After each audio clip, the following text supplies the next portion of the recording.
घर में आज ही रख दें। इस स्थान पर केवल 2 मोर पंख 7 पीढ़ियों से चली आ रही गरीबी भी हो जाएगी, दूर आपके जीवन में होगी। धन की वर्षा खुशियों से भर जाएगा। आपका घर आपकी हर मनोकामना होगी। पूरी नमस्कार दोस्तों, स्वागत है। अगर आपके घर में पैसे की तंगी है, धन का खर्च अधिक होता है, घर में पैसा नहीं आता है, तो अपने घर पर तुरंत ही मोर पंख लेकर के आए और भगवत गीता के अनुसार अपने घर पर उस स्थान में स्थापित कर दीजिए जिसके बारे में आज के इस वीडियो में हम आपको बताने जा रहे हैं। इस उपाय को करने के बाद न केवल आपके जीवन में धन की वृद्धि होगी, बल्कि आपके जीवन में अपार खुशियां ही खुशियां की आपको प्राप्त होगी। क्योंकि दोस्तों, वास्तुशास्त्र में मोर पंख का अपने आप में एक विशेष और खास महत्व बताया गया है। वास्तुशास्त्र के अनुसार मोर पंख का घर में होना बहुत ही ज्यादा शुभ और कल्याणकारी होता है। मोर पंख जिस घर में भी होता है, उस घर की हर प्रकार की नकारात्मक ऊर्जा को वह नष्ट कर देता है। शास्त्रों में मोर पंख को सुख समृद्धि का प्रतीक माना जाता है। मोर पंख अत्यंत चमत्कारी होने के साथ ही घर के वास्तु दोष को कम करने में भी काफी ज्यादा लाभदायक होता है। लेकिन दोस्तों, वेद पुराणों में मोर पंख को घर में रखने के नियम भी बताए गए हैं। मोर पंख को घर में रखते समय कुछ नियमों का पालन आपको अवश्य ही करना चाहिए, तभी इसका सकारात्मक प्रभाव देखने को मिलता है। अगर आप अपने घर में मोर पंख को निश्चित स्थान और वेद पुराणों के अनुसार सही दिशा में रखते हैं, तो यह घर की हर प्रकार की परेशानियों को आपके घर से दूर कर देगा। देखिए, मोर पंख को घर में रखने के बहुत से फायदे हैं, लेकिन धन संपत्ति में वृद्धि के लिए इसका सबसे ज्यादा प्रयोग किया जाता है। अगर आपके घर में पैसे की तंगी है, धन का खर्च अधिक होता है, घर में पैसा नहीं आता है, तो आप अपने घर पर मोर पंख अवश्य ही लेकर आए और उसको सही दिशा में स्थापित करें। यह निश्चित ही आपके धन में वृद्धि करेगा। वास्तुशास्त्र के अनुसार कितने मोर पंख रखना चाहिए, इसका रहस्य भी बताया गया है। चलिए जानते हैं दोस्तों, इस वीडियो में मोर पंख से जुड़े वह जरूरी नियमों के बारे में जो आपके जीवन की समस्त प्रकार की परेशानियों को आपसे दूर कर सकते हैं और आपके जीवन में आपको धन, सुख, वैभव, ऐश्वर्य की प्राप्ति करा सकते हैं। लेकिन दोस्तों, हो सके तो इस वीडियो को जितने लोगों तक आप पहुंचा सकते हैं उतने लोगों तक पहुंचा दीजिए, क्योंकि यह छोटी सी जानकारी कई लोगों के जीवन में एक चमत्कारी बदलाव ला सकती है, लोगों का भला कर सकती है।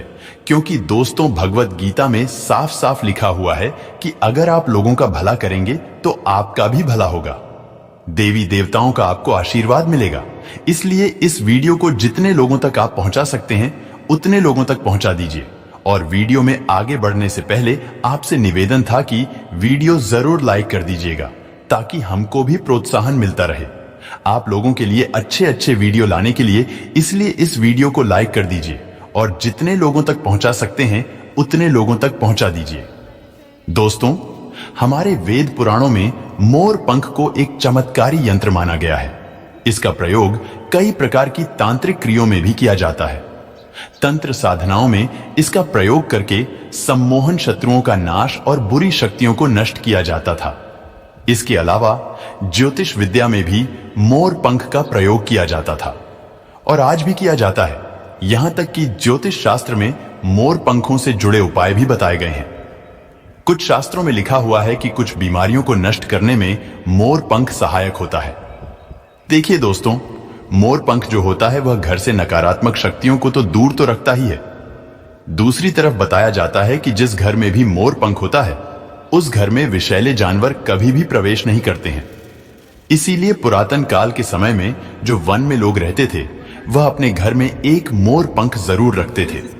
पुराणों में मोर से जुड़ी हुई कई कथाएं लिखी गई हैं। यहां तक कि जिस घर में भी मोर पंख होता है उस घर में नवग्रह का कोई अशुभ प्रभाव नहीं पड़ता है। दोस्तों, केवल ऋषि मुनि और तपस्वी लोग ही नहीं, बल्कि खुद भगवान श्री कृष्ण जी ने मोर पंख की प्रशंसा की है। यहां तक कि भगवान श्री कृष्ण जी ने मोर पंख की श्रेष्ठता का वर्णन भी किया है और उन्होंने मोर पंख को अपने मुकुट में धारण करके इस पंख के श्रेष्ठ होने का सबसे बड़ा प्रमाण इस धरती को दिया है। दोस्तों, मोर पंख के बिना भगवान श्री कृष्ण जी कहीं भी नहीं जाते थे। भगवान श्री कृष्ण जी ने कहा है कि मोर पंख शांति का प्रतीक है। मोरपंख सुख और समृद्धि का भी प्रतीक है। मोरपंख एक व्यक्ति को कई प्रकार के संकट और परेशानियों से बचाता है। मां लक्ष्मी देवी, सरस्वती भगवान, श्री गणेश भगवान, कार्तिकेय जी जैसे अनेक देवी देवताओं का संबंध मोर से जोड़कर दिखाया गया है। मां लक्ष्मी धन संपत्ति और ऐश्वर्य प्रदान करने वाली देवी है। मां लक्ष्मी को मोर पंख अत्यंत प्रिय है। मां लक्ष्मी के पास मोर पंख रखने से माता प्रसन्न होती है। माता सरस्वती का वाहन मोर है, इसीलिए विद्यार्थियों को अपने पास मोर पंख अवश्य रखना चाहिए। यदि आप घर के अंदर बांसुरी में मोर पंख डालकर रखते हैं तो इससे परिवार में सुख शांति का वातावरण निर्मित होता है। दोस्तों, हमारा घर एक मंदिर की तरह होता है। अगर इसमें रहने वाले सदस्य रोज आपस में झगड़ा करने लगे तो यह मंदिर कम, युद्ध का मैदान अधिक लगने लगता है। घर में कलेश और झगड़ा होने के अनेक कारण हो सकते हैं, लेकिन सबसे बड़ा कारण होता है नकारात्मक ऊर्जा का घर में प्रवेश करना। यह नकारात्मक ऊर्जा घर में आखिर कहां से प्रवेश करती है और इस नकारात्मक ऊर्जा को दूर करने के लिए कौन से उपाय करने चाहिए? वास्तुशास्त्र के अनुसार प्रत्येक घर में नकारात्मक ऊर्जा फैलाने वाली चीज मौजूद होती है। इन चीजों के बिना हमारा घर चल भी नहीं पाता है। अतः इन वस्तुओं को तो हम घर से बाहर नहीं निकाल सकते, लेकिन उस नकारात्मक ऊर्जा को अवश्य ही बाहर निकाल सकते हैं। इसके लिए हमें मोर पंख का प्रयोग करना चाहिए। आप 3 मोर पंख लें और उसे अपने घर के मुख्य द्वार के पास हवा में जोर जोर से हिलाएं। ऐसा करने से आपके घर के अंदर मौजूद नकारात्मक ऊर्जा आपके घर के बाहर चली जाएगी। अगर आप ऐसा प्रतिदिन करेंगे तो आपके घर पर सकारात्मक ऊर्जा का वास बना रहेगा, जिससे आपके घर की बरकत होगी, आपके घर की उन्नति होगी। तो चलिए, वास्तुशास्त्र के अनुसार कुछ उपाय हम आपको बताते हैं। पहला उपाय, घर से नकारात्मक ऊर्जा को दूर करने के लिए अगर आपके घर में रोज लड़ाई झगड़ा हो रहा है, घर के लोगों की आपस में बनती नहीं है, तो घर के मुख्य द्वार पर आपको गणेश भगवान जी की प्रतिमा रख दीजिए और गणेश भगवान जी की प्रतिमा के अगल बगल एक एक मोर पंख रखना है। इससे आपके घर में कभी भी नकारात्मक ऊर्जा प्रवेश नहीं कर पाएगी। और मान लीजिए आपके घर का जो मुख्य द्वार है वह वास्तु नियमों के विरुद्ध बना हुआ है, तो घर के मुख्य द्वार पर 3 मोर पंख आपको टांग देना है। इस बात का विशेष करके ध्यान रखिएगा, घर के मुख्य द्वार के बाहर की तरफ आपको यह मोर पंख नहीं टांगने हैं, बल्कि घर के अंदर की तरफ आपको यह मोर पंख टांगने होंगे। दूसरा उपाय, बुरी नजर से बचने के लिए अगर कोई व्यक्ति आपके घर पर है जिसको बुरी नजर लग गई है, या कोई ऐसा व्यक्ति है जिसकी तबीयत बहुत ज्यादा खराब रहती है, तो जब तक उस व्यक्ति की तबीयत सही ना हो जाए तो उस व्यक्ति के सिरहाने के नीचे एक मोर पंख आपको दबा देना है और इस मोर पंख के ऊपर उस बीमार व्यक्ति को सोना है। इस बात का विशेष करके ध्यान रखिएगा, जितने दिन यह उपाय चलेगा इतने दिन उस बीमार व्यक्ति को तामसिक भोजन भूल कर भी नहीं करना है, वरना इसका दुष्प्रभाव उस व्यक्ति को देखने को मिल सकता है। अब जब वह व्यक्ति बिल्कुल ठीक हो जाए तब आपको इसी मोर पंख को किसी भी बहते हुए नदी में प्रवाहित कर देना है। इतना उपाय अगर आप करेंगे तो जो भी व्यक्ति आपके घर पर बीमार होगा या जिसको नजर लगी होगी वह बिल्कुल स्वस्थ हो जाएगा, बिल्कुल सही हो जाएगा। दोस्तों, मान लीजिए आपका दुर्भाग्य आपके पीछे पड़ा रहता है, आप इस चीज को लेकर बहुत ज्यादा परेशान हैं, तो बृहस्पतिवार का दिन भगवान विष्णु जी की पूजा का सबसे उत्तम दिन होता है। इस दिन आपको एक मोर पंख लेकर के आना है और अपने घर की पूजा घर पर आपको सबसे पहले एक घी का दीपक जलाना है। इस मोर पंख को आपको अपने हाथ में पकड़ना है और सिर्फ 11 बार आपको भगवान विष्णु जी के बीज मंत्र का जाप करना है। बीज मंत्र है ओम नमो भगवते वासुदेवाय नमः। हम फिर से रिपीट कर दे रहे हैं दोस्तों, ओम नमो भगवते वासुदेवाय नमः। इस बीज मंत्र का जाप 11 बार करना है और इस मोर पंख को किसी भी किताब में दबाकर अपने कमरे में रख लेना है। आपका दुर्भाग्य आपसे दूर हो जाएगा और आपका भाग्य आपका साथ देना शुरू कर देगा। इस उपाय के बारे में साफ साफ तंत्र शास्त्र में लिखा हुआ है। अगला उपाय है शत्रुओं से मुक्ति पाने का महा उपाय।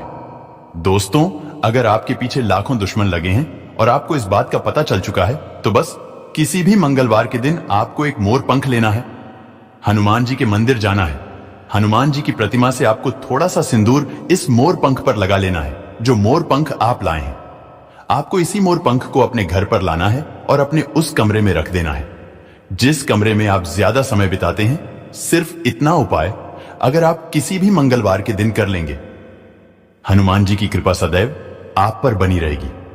आपके लाखों शत्रु भी आपके खिलाफ खड़े होंगे, वह आपका कुछ नहीं कर पाएंगे, क्योंकि हनुमान जी महाराज एक संकट मोचन देवता है जिनका आशीर्वाद अगर किसी व्यक्ति को मिल जाए तो उस व्यक्ति का साक्षात काल भी कुछ नहीं बिगाड़ सकता है।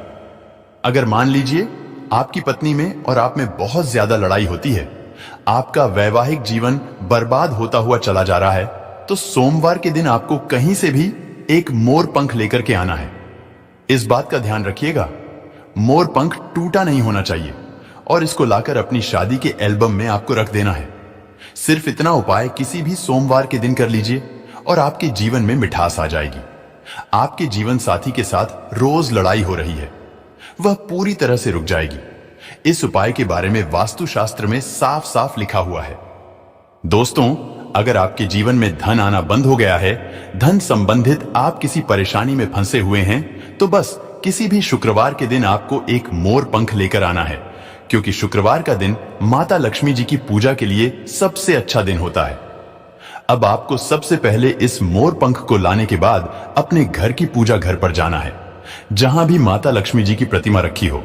यहां पर आपको एक घी का दीपक जलाना है, मोर पंख को अपने हाथ में पकड़ना है और माता लक्ष्मी जी के बीज मंत्र का जाप आपको 11 बार करना है, क्योंकि माता लक्ष्मी जी को 11 की अंक बहुत ज्यादा प्रिय है।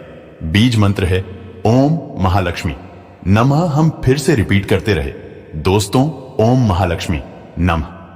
अब इस मोर पंख को आपको ले जाना है और अपनी अलमारी में तिजोरी में दक्षिण दिशा में रख देना है। सिर्फ इतना उपाय किसी भी शुक्रवार के दिन अगर आप कर लेंगे तो किसी भी आर्थिक कष्ट और आर्थिक परेशानी में अगर आप फंसे होंगे, उस हर प्रकार की समस्या से आपको मुक्ति मिल जाएगी और साक्षात माता लक्ष्मी जी के आशीर्वाद से आपके जीवन में धन की वृद्धि होगी। आपके जीवन में धन आने के रास्ते खुल जाएंगे। आपके जीवन में जो धन आएगा उसमें आप खुद देखेंगे कैसे बढ़ोतरी होगी। तो दोस्तों, अब इस वीडियो को समाप्त करते हैं। आपसे निवेदन था, वीडियो लाइक करना मत भूलिएगा।